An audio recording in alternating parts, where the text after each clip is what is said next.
If you have worked in any IT service-based industry, I'm pretty sure you might have heard about these terms time and again, RFI, RFP, RFQ, SOW. But being in a technical role, sometimes we don't understand what exactly it is, how exactly it comes into picture, and what exactly transform these things into actual technical work which we do. So in this video, I'll try to give you an overview of these processes, what exactly it does to enable the business to do the technical stuff which we do and then earn money out of it. So let's understand these terms with the help of some simple examples, and I'm pretty sure by the end of this video, you will be in a position wherein if your manager comes and tells you that we have got the SOW, you'll understand how. Friends, before we start with our example, let's understand few basics. Whenever there is a transaction, a business transaction, there is always a customer and a supplier or a vendor. What does that mean? If you go to the market to buy anything, you go to a vendor's shop and you buy the stuff. So what exactly is happening is you are purchasing something, or we also call it procurement. So this is all comes under procurement process. Suppose this is the customer who works on this Excel report with VBA macros to automate certain stuff, but now he wants to show the data within this Excel to the senior management, and he wants this to be converted into more user-friendly BI, business intelligence report, where he could show the data on a trend line, on a pie chart like that, and then he could automate this to be sent over an email to all the business stakeholders. Now that's the requirement he has. And now he wants some supplier to do this job for him. So right now, just imagine that he has a vague understanding of what he wants, but he is not sure of whether he wants to buy something or not. So what he will do is, under the first step, which is RFI, and when I say first step, not necessarily it is followed in sequence, but I'm just trying to give you a very basic understanding of this. That's why I'm taking it as a step-by-step approach. So under RFI, which is called as request for information, the customer will go into the market to explore the option he has. So far, he has not made up his mind that whether he is going for a certain solution or not.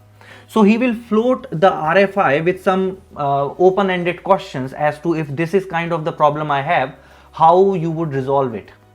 Okay, and these will be some open-ended questions about what kind of options I have and what kind of options I can go for. So RFI by nature is casual. It is like asking your friends what I need to do in my life.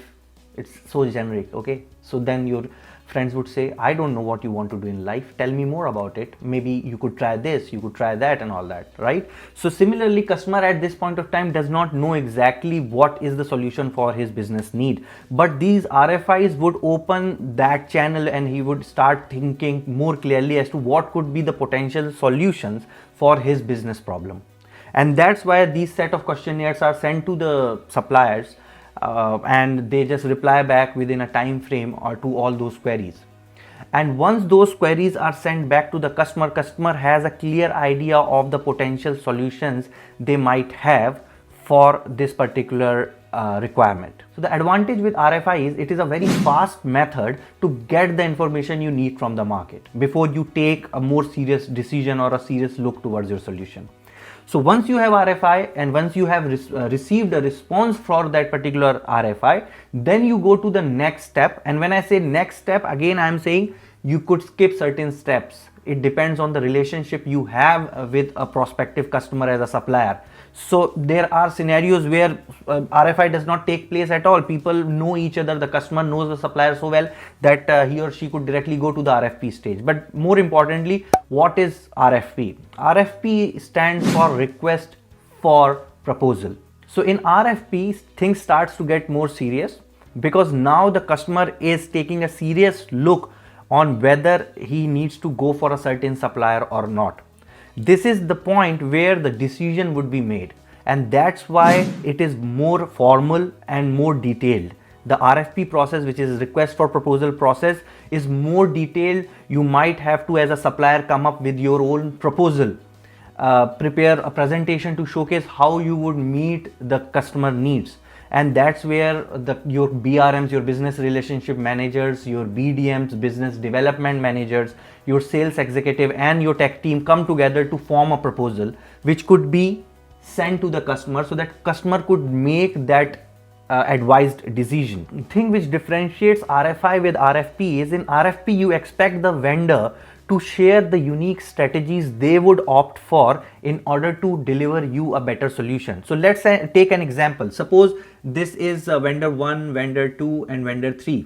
All three of these could take this problem statement and come up with their own specific solution. So for example, vendor 1 might come up with a solution wherein he says that, okay, let's migrate this into a Power BI because both are Microsoft products. Wherein vendor 2 comes up and says that, okay, you're talking about this Microsoft Excel, but what else you want to automate in this area? Is this the only report? Do you want a cloud solution to be built where you can run all your analytics workloads, including this Microsoft Excel? It is more visionary, right? They are thinking far ahead, and all that will be part of your RFP discussion. There would be a timeline given to you. You have to form your proposal and then present it to the customer and ask certain questions if you wish to, and then propose this solution which you have come up with. Vendor 3 could come up with a completely different approach. So it is more about analyzing which vendor has that vision which aligns to your vision as far as delivering this solution is concerned. So RFP enables the customer to take a very wise, informed decision. So once your RFP phase is over, you go to the next phase, which is RFQ, which is called as request for quotation. So suppose if you want to buy a laptop, you go to 3 different shops to ask for quotation. You need to understand what exactly it costs to buy a laptop of a certain configuration. RFQ is the stage where customer understand how much it will cost them to get this solution. And many a times RFP and RFQ are combined together. So not necessarily it would be the third step. It could be combined with your RFQ, wherein in your proposal you also share how much it would cost. But the idea is it has to be a structured breakdown of how much time, how much effort, how much cost it will take to deliver this and how much you would charge the customer, and that would impact the purchasing decision.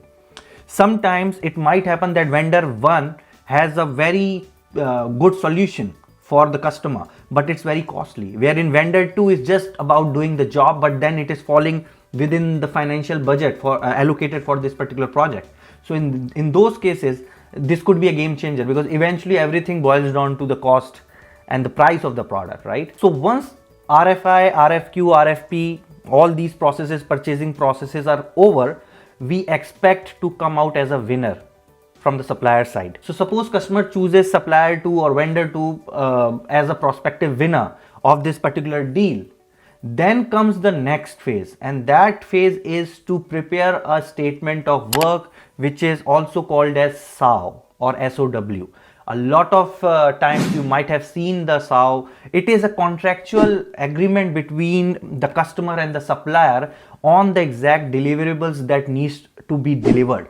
You would have your your legal obligations as a supplier. You would have your in scope. You would precisely highlight that, okay, these are the activities we'll deliver as a part of the project. These are the things which are out of scopes. These are the assumptions and the dependencies which the customer needs to take care of.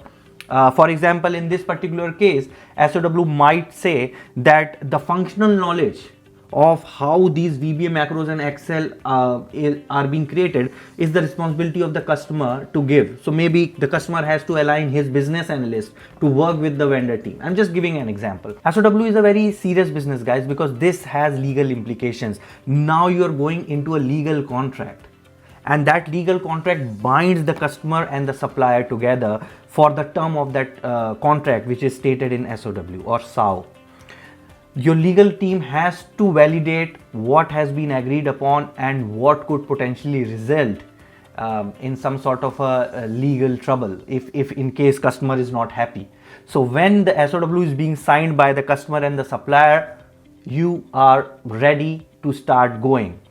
So potentially when your RFI, RFP, RFQ process is ongoing, your sales, pre-sales team, your consulting team would be heavily involved, your BRMs, business relationship managers, would be heavily involved. Your solution enterprise architects, solution architects from your pre-sales team would be involved.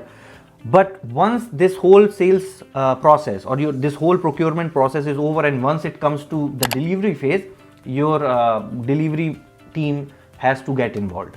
And that's where your project manager will come in, understand what is the requirement, and then starts delivering it as per the scope.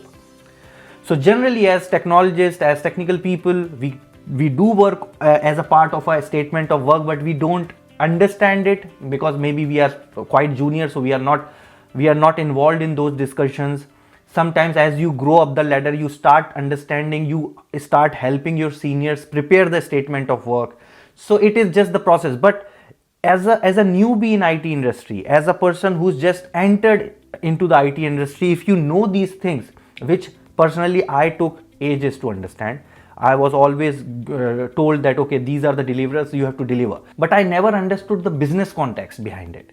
So sometimes it happens that being the technical people, we start working on the deliverables, but sometimes we do not meet the scope, sometimes we go out of the scope, although this is the responsibility of the project manager or the delivery manager, but then you should also have the visibility of what is written in the statement of work. You could ask for it. It might be shared with you, it might not be shared with you, but the moment you ask for it, it will show that you know what you are doing and you know what you are talking. So I hope, guys, this video was a useful one. I know this is not a technical video, but as I said, IT Ke Funde channel is about making IT interesting for everyone, and this includes these kind of processes as well. So until next time, guys, keep learning, keep sharing all your knowledge, and yes, keep hustling. Bye for now.